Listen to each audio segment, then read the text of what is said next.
everyone, and welcome back to Livy's Lovelies, your inspirational craft channel.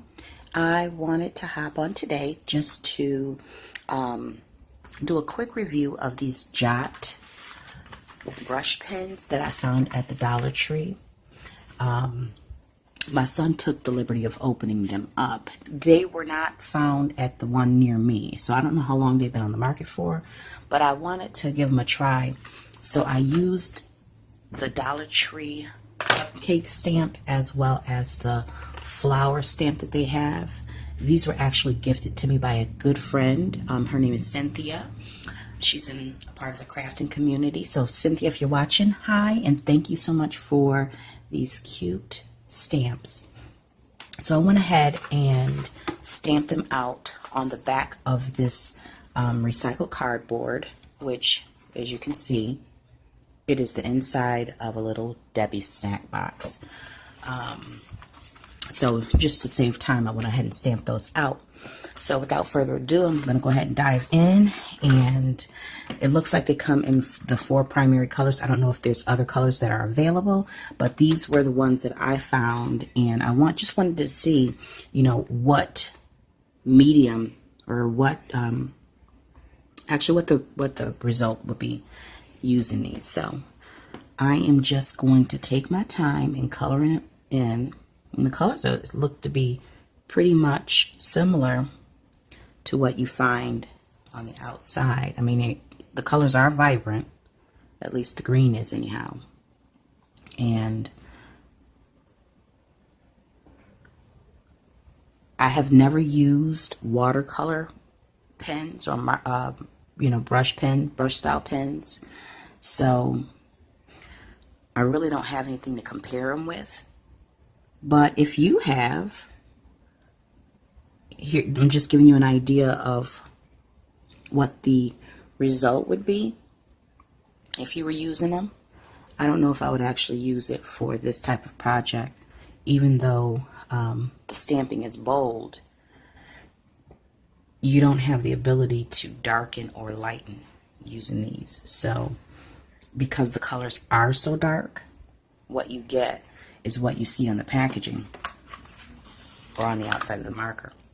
So, I mean, I guess it would be good for large areas, the same way, in the same sense that you would use a marker, but I wouldn't see where you would use this over a marker because you have less control of the area that you're coloring or coloring in.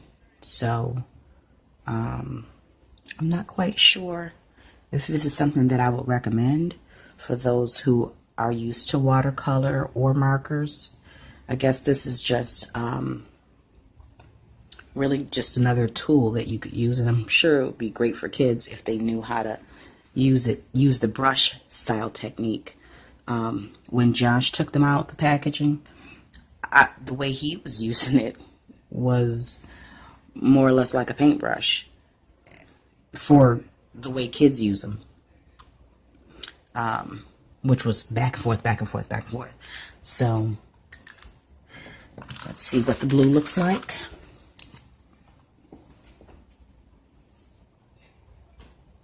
So the colors are pretty dark,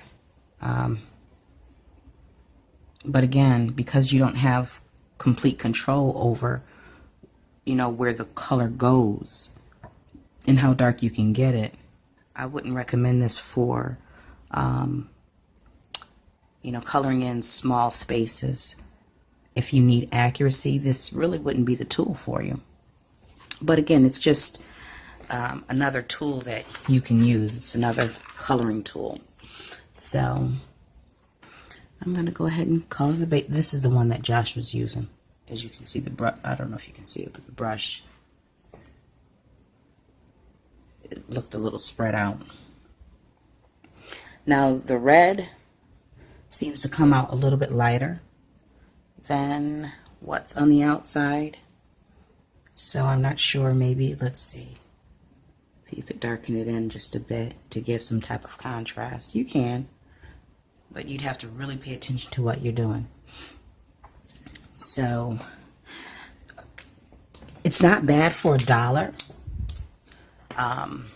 Would I buy them again and keep the set in here. The colors are limited, so not really. I think it would be great for another tool for Josh to use, not necessarily myself.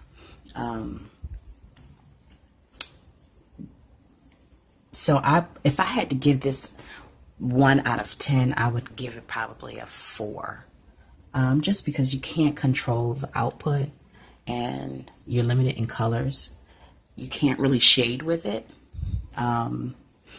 But there's 1,001 uses for each product and each tool. So, you know, just depending on your level of expertise will determine whether or not you can find some use for these. So, with all that being said, if you know of a similar product or a product that a watercolor or brush pen that you think is comparable in terms of pricing, although we know we can't find anything for $1, but if you know of something, or maybe on Amazon or at Hobby Lobby, feel free to drop it below in the comments so that I can head out and possibly add some additional coloring tools to my repertoire. And with that being said, thanks for watching. Thanks for supporting my channel. Don't forget to give this video a thumbs up if you enjoyed this review. And until we see each other again here on YouTube, stay encouraged, stay blessed, and stay creative in crafting. Bye for now.